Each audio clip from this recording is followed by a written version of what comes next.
Severe weather and tornadoes disrupted some schools today. The latest on what's happening in Geary after its police force resigned, and options to get voters to the polls tomorrow.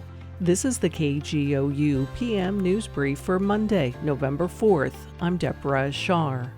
Rounds of severe weather the past 3 days have impacted some schools.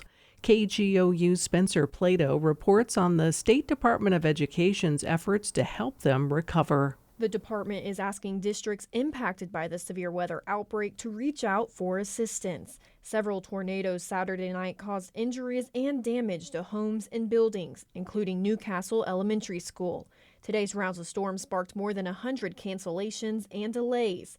State Superintendent Ryan Walters says in a statement his department is deploying crisis response teams to districts needing additional resources, as well as substitutes for teachers dealing with personal challenges. The State Department building is closed today, but operational staff is available. I'm Spencer Plato. The police chief of the small town of Geary resigned last week. KGOU's Hannah France reports all 4 of the town's police officers resigned as well. On Thursday morning, Geary Police Chief Alicia Ford announced in a Facebook post she and the rest of the town's police officers were resigning. She did not cite a reason for the resignations, but encouraged members of the community to, quote, take the time to get to know your council members. Later that afternoon, a post from the city's public information officer announced they had been able to secure an interim chief of police and were receiving assistance from both the Blaine and Canadian County Sheriff's offices. The post clarified residents of Geary are still able to call 911 in an emergency, and an officer will be dispatched. I'm Hannah France. Oklahoma's program for investigating long-term care facility complaints is now operating under the Attorney General's office. State Impact's Jillian Taylor reports the move is spurred by Senate Bill 1709, which became law Friday. The Long-Term Care Ombudsman program moved from Oklahoma Human Services. It helps resolve complaints made by facility residents, educates on residents' rights, and advocates for quality care in nursing homes. Attorney General Gentner Drummond says the move aligns with his office's mission of safeguarding Oklahomans. He says it will allow them to bring additional oversight to protect seniors. Long-term care ombudsman William Whitehead says the program looks forward to working with Drummond's team to improve care in the state's facilities.